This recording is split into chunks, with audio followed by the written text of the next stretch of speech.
My guest on the podcast today is the head coach of the Spanish national men's team, David Martin Lozano. Become a podcast buddy now and get exclusive access to the new podcast episodes. You can find more information about this on my website Schulze-Kopp.de. Welcome to this podcast.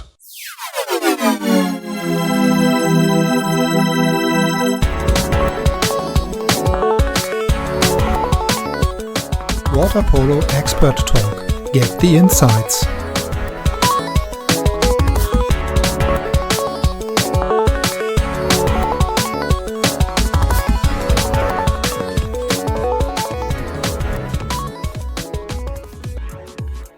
So, David, welcome to the next international podcast episode here in the Water Polo Expert Talk podcast. Really happy to have you here today.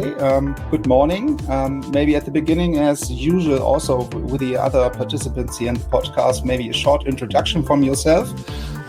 So I hand it over to you. So welcome. Good morning. Good morning. It's a pleasure for me.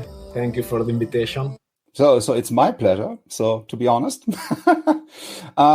maybe for the few of the listeners, maybe who's not really so much following the water polo scene, maybe can you give us some information about yourself, your role, and also your water polo career, maybe? No, I am a normal guy. We start water polo with kids, with all my family, but nothing special. With all my life here in Barceloneta, here in Barcelona, we start playing like a kid with a lot of dreams.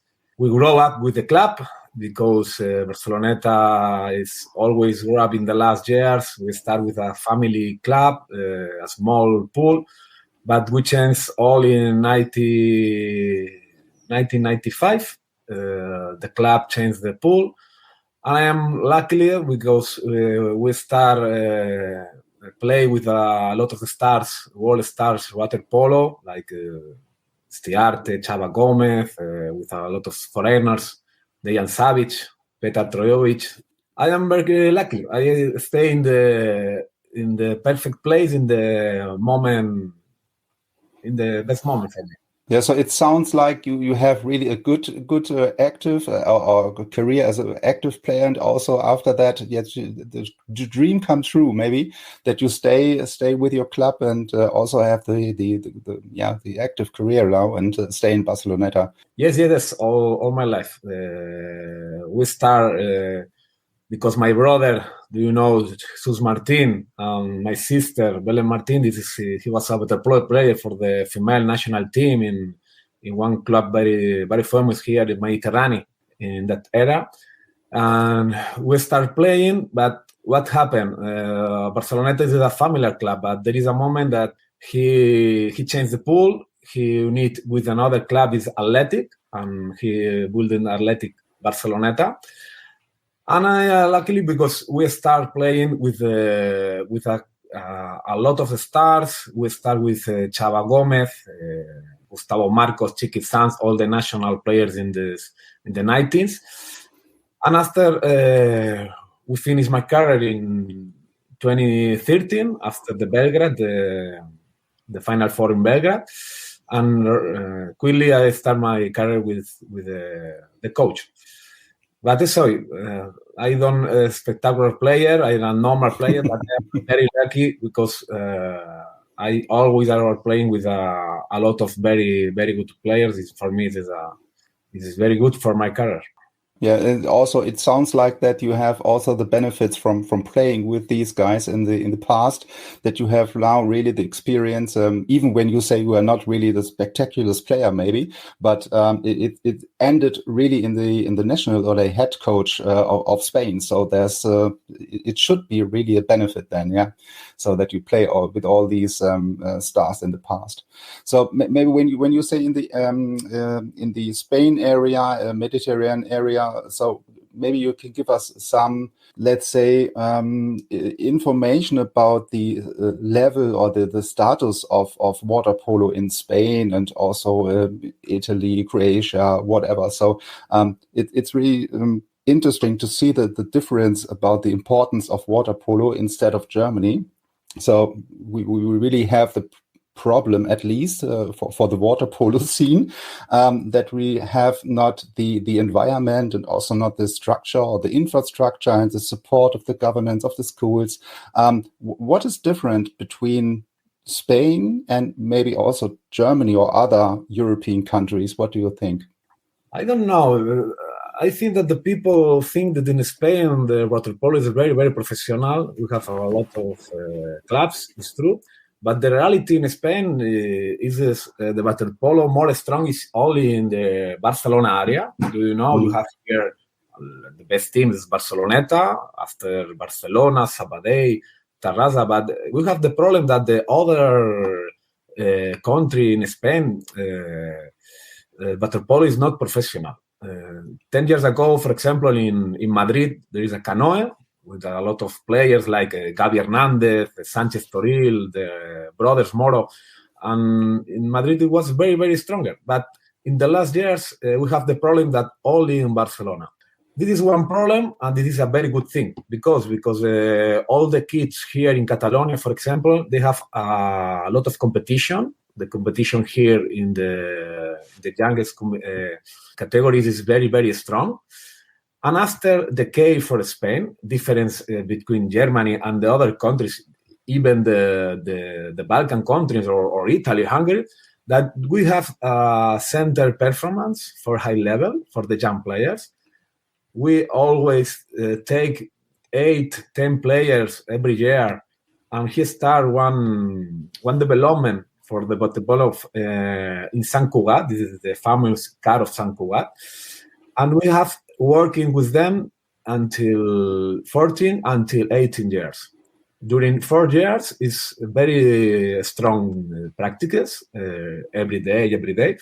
And I think this is the case for Spain. For example, in the last season, all the players that arrived to the senior team in the national team, male and female, they are training in the center.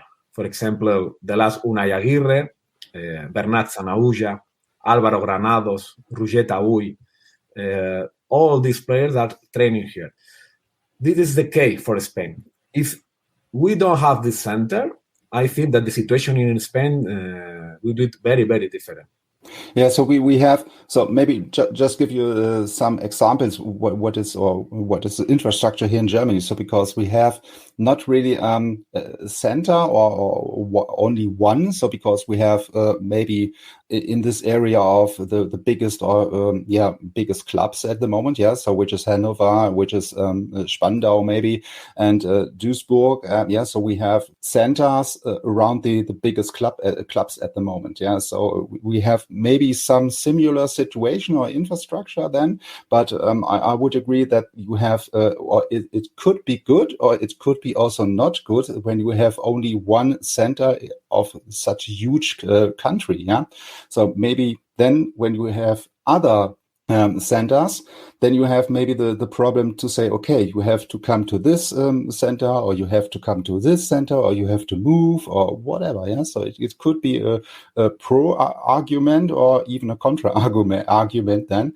in this case. But when you say there is a center, so is it? Let's say what role plays the environment for you or for the kids? So is it easier to bring the kids to the sports like water polo? Because in other countries I have the impression or the feedback that it's not really easy. So it's very hard to convince kids, okay, you have to play, or maybe you play handball or basketball or football, soccer. What do you think about water polo? And then you have really not the best arguments maybe on your side. Yes, of course. This is normal that the family always think that what is the future for a water polo player? This is take a lot of money. Do you know if you want to play to water polo in this moment for a top level, do you need a lot of hours to training, to practice every day.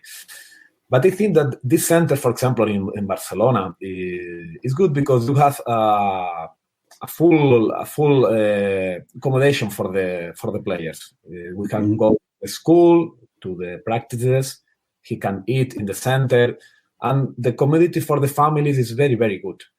After that, I think that it's very important, this center, because the history of the players that go this center say that we have a lot of percentage to arrive to the senior team.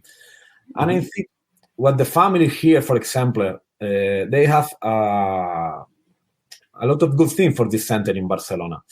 But I understand that there isn't family when you say you can bring your kids here.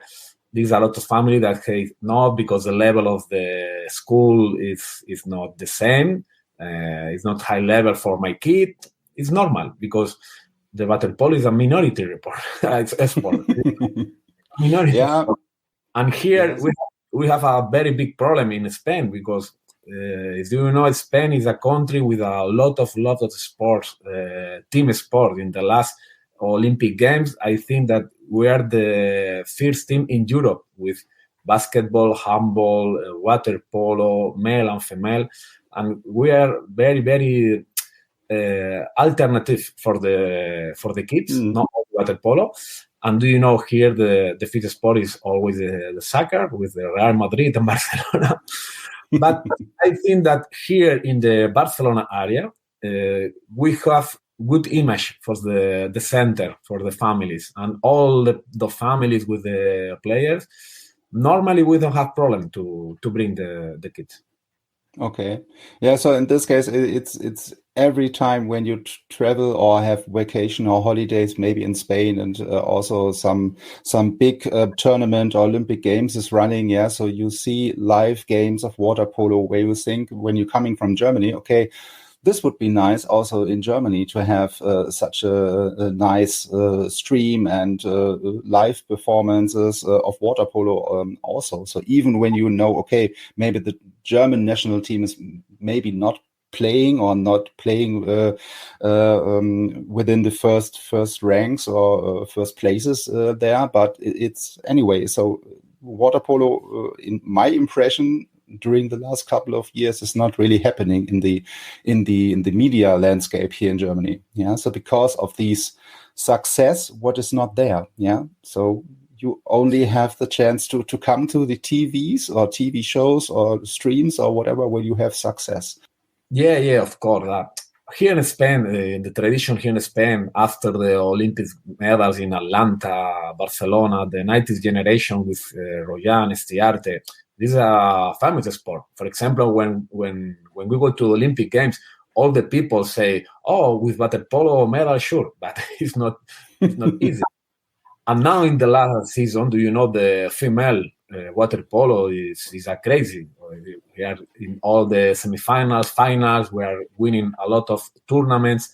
And for example, if you can see in all the clubs here in Spain, there is a lot of women now. For example, Barceloneta start with the woman team, and now they have 10 teams only.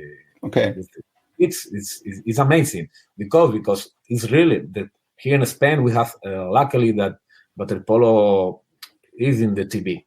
For example, Barceloneta, we play the Champions League, the Spanish Cup, the playoff.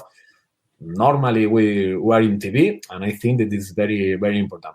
But this is clear. Is you have successfully in the last years water polo here in Spain, the male and female are playing final in World Championships, European Championships. Two teams in the semifinals of the Olympic Games. Of course, it is a help for the all sport. Yeah, so it's every time when I talk to an international podcast guest that we have the same discussion. Is it the mandatory to be successful to come to the TV? And on the other hand, you do not get any kids to start playing water polo when you're not really happening in the TV. So it's not really, so it's every time the question where to start. And who has really the lead in this discussion.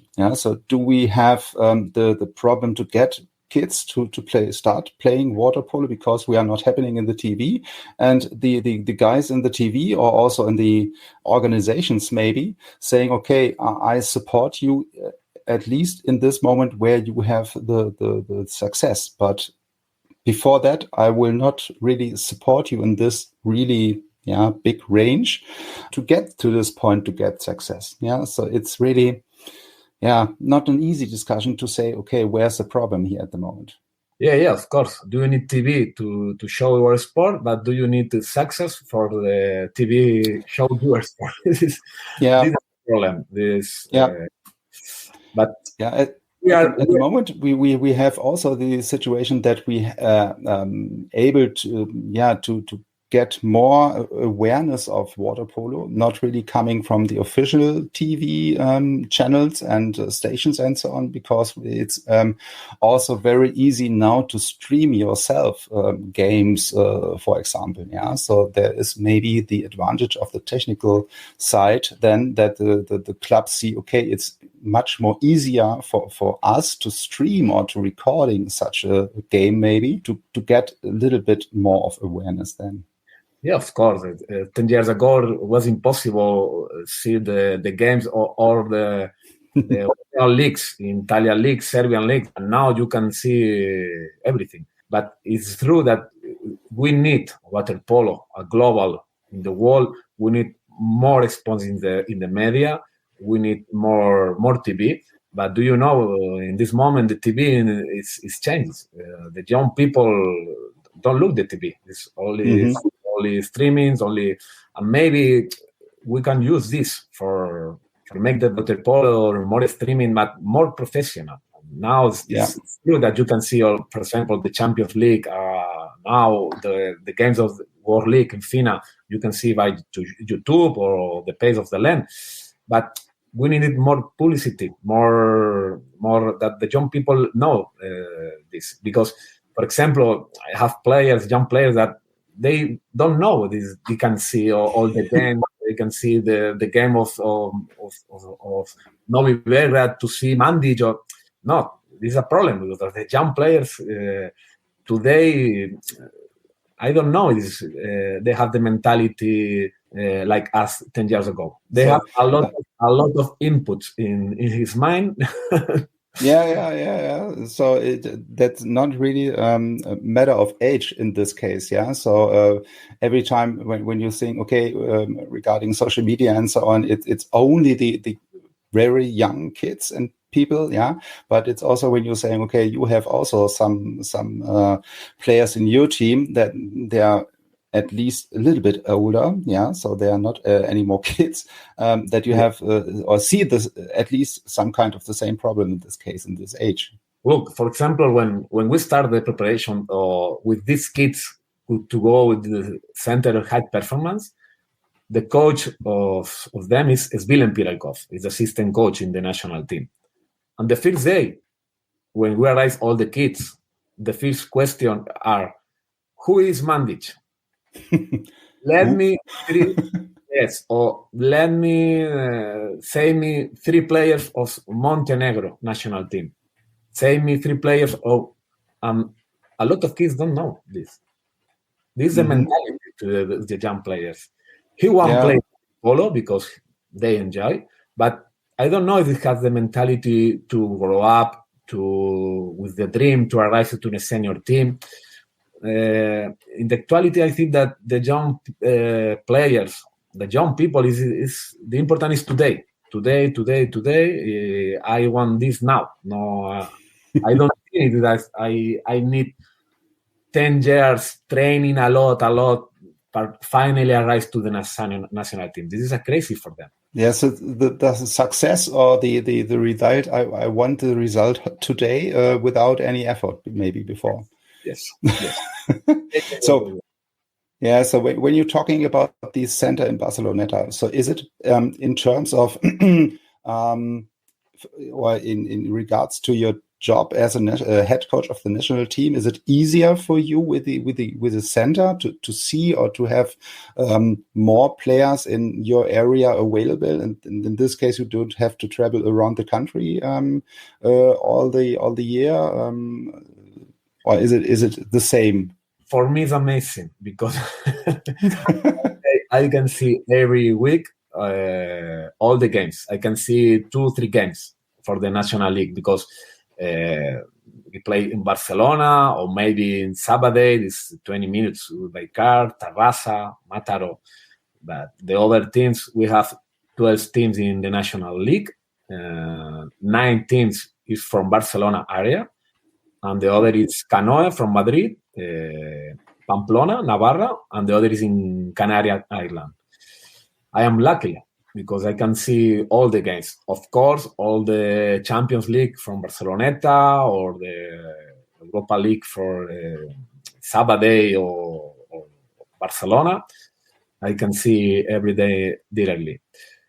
This is a good thing. The other bad thing is all the players are always in Barcelona, and after we start the preparation in Barcelona, and I think that if you want to grow up, maybe it's good that some players play outside of Spain and other countries for take experience. But I think that in Spain we live very, very well, and the player is in the comfort zone.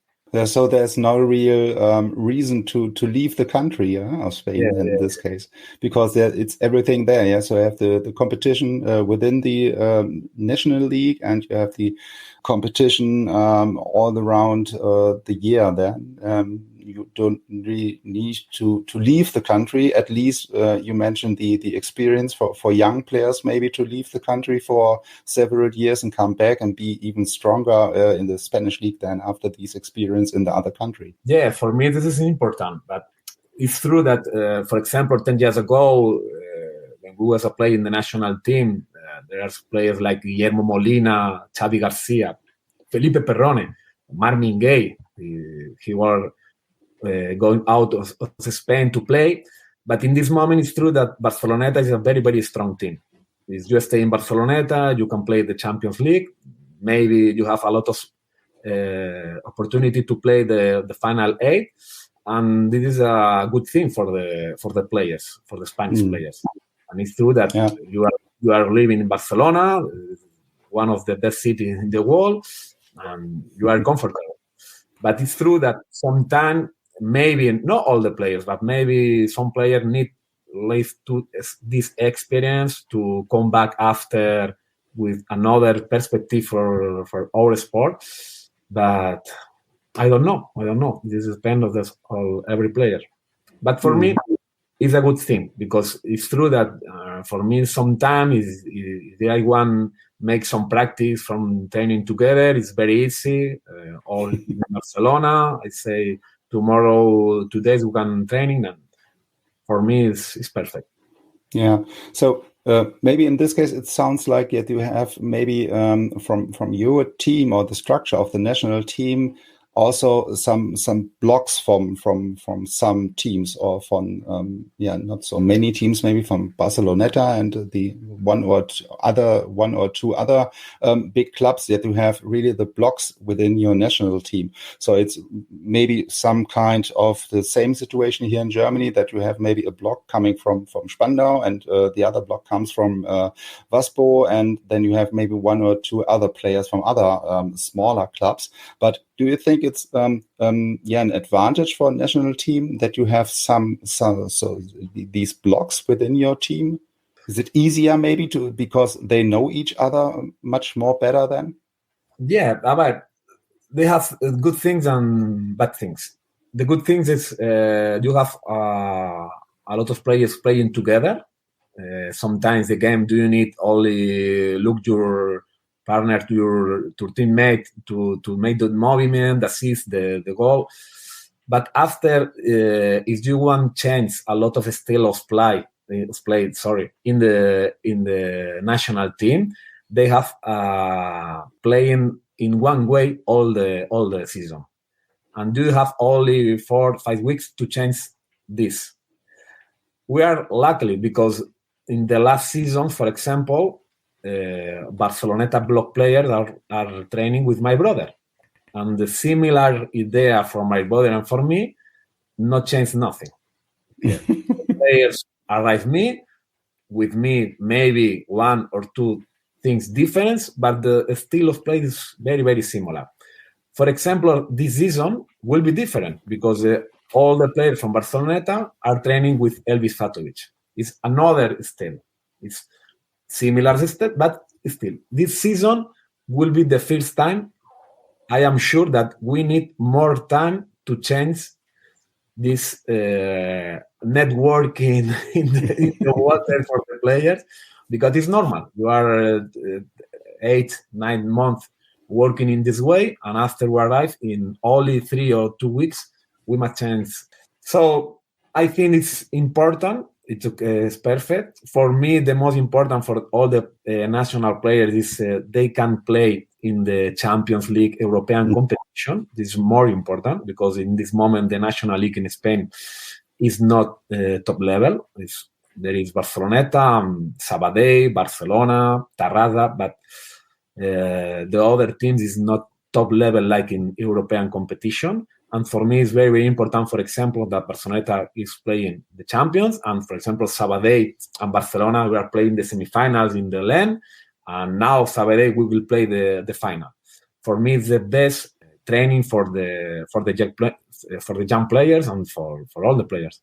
Yeah, so that would be maybe also one of my next questions about the level of the Spanish league. As you mentioned already that you have maybe 3-4 clubs really on an international good level with the competition and with the level of their level of water polo. That it's more important for the players that they are able to play in the Champions League. Yeah, at least you have these competition also with other international clubs. But coming back really to your role as a head coach, is it also what is for you really the best argument or the biggest point where you say, okay, I'm really happy to be the head coach? So are there any points you say, okay, this is really the top 1 or 2 reasons because I'm really happy to be the head coach of Spain.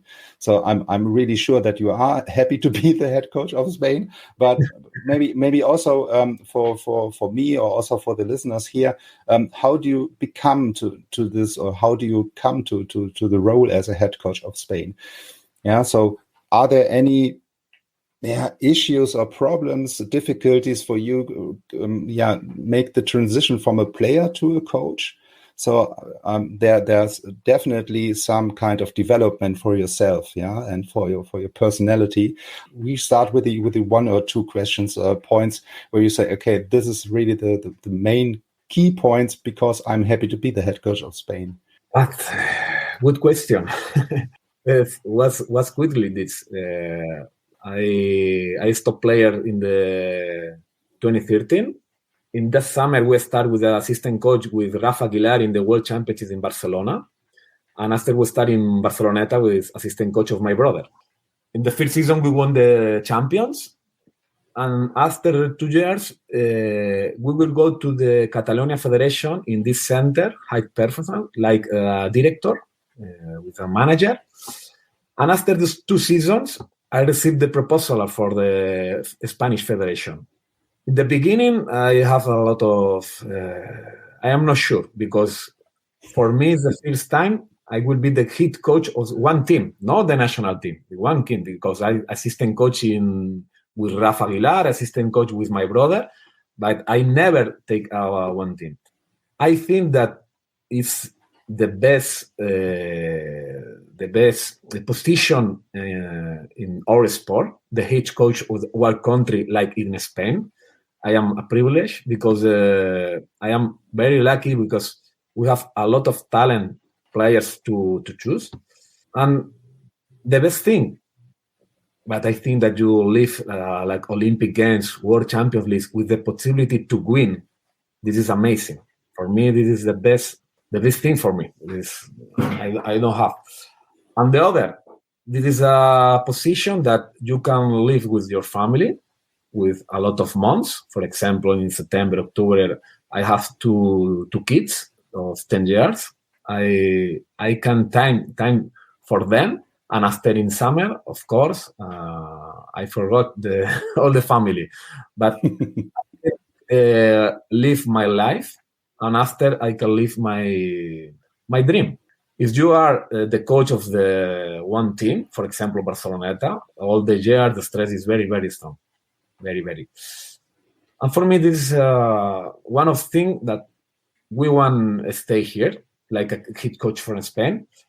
I want to change all the mentality of this country. I want make in the history, because we have a country with a lot of history in water polo, with Olympic medal, world championships. And my dream is make history with this team. But after, I am sure that I will try the opportunity to coach some club, some strong club, because I need to live this experience. But in this moment, for me, this is the best place for living. Yeah, and it sounds like that you are also able to manage all these other aspects like family and have your personal stuff and personal interest. Yeah, so in combination with these kind of role as a head coach. Yeah, so you mentioned that it's much more pressure or stress in this case for a club trainer, as maybe for the head coach of a country. Yeah, so no, I think you have a lot of the stress in 2 months in the summer. When you start the stress, look, my hand. When I was assistant coach, we have more hair. But now, like a head coach like with Spain, I lost in one season. No, I think that the stress is the same, but you have stress in 2-3 months. The other side, you have stress in 9-10 months. And for me, it is very, very important. Live with my kids, take my kids to the school. This moment for me is very, very important. And if I was the head coach of Barceloneta, for example, I don't have this time. For me, this is important because my kids now have 10 years. After 4 or 5 years, my kids don't want to live, stay with me, sure. But now I want to enjoy this moment. And for me, if you are working with the national team, you have this opportunity. The other side is more difficult. So are there, so when you end your active career as a player, so are there, or do you have any time or the idea or the plan to be a coach at some point in time? Or do you say, okay, it's really by accident, maybe in this case, that you start your career as a coach or become a head coach? And so are there any plans during your active career, or saying, okay, I will never be a coach, and then, here you are? I always dream to be a coach. My last 2-3 years like a player, I start with the study for to be a coach. I remember in the last season with my coach, for example, Santi Fernandez, I was the captain in Barceloneta, or Rafa Aguilar in the national team. After the games, we always were talking about the tactic, the the defense, the attack. I always have the mentality to be a coach. Okay. And the last season, I prepared for this. Yeah. So when you're talking about your previous coaches, maybe during your active career as a player, are there any main points where you say, okay, I really have this also as part of my coaching strategy, coming from somebody as an active of your coaches in the past, that you say, okay, this kind of tactic or philosophy or practice exercises or whatever. So are there any things where you can say, okay, this is coming from my coaches during my active career? I think that like a coach, you must learn a lot of things as all your coach. I have things from Santi Fernandez, for Rafa Aguilar, for Joan Janet. But if I must name some coach that for me was very, very important, one is Vagelis Roupakas. This is a great coach that He was working in Barceloneta when I was 20 years. With him, I learned a lot of things with tactic, technique, and I remember very, very, very nice this season with him. And of course, my brother. With my brother, I learned a lot. We have one similar idea from the battle polo, the movement, the counter-attack, fast battle polo, and I learned a lot with him in 3 years. For me, but I think that you must learn little things. You must learn the things that you don't want to do, the things that you want to do with the other players. And for me, it was very important, for example, that when you stay in one team, with your teammates, we learned a lot of things. And I think that it helped me to the player, because maybe you can feel what is the feeling in the team when you lose, when you win, before the competition. And I think that this is a mix. You must learn a little thing of your coach, your own experience, and of course there is some person in your life that is more important.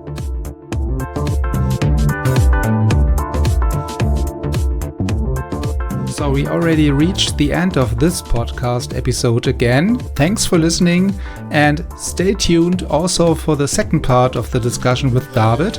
We will publish this episode next Saturday. Until then, keep safe and keep healthy, and greetings from Hanover.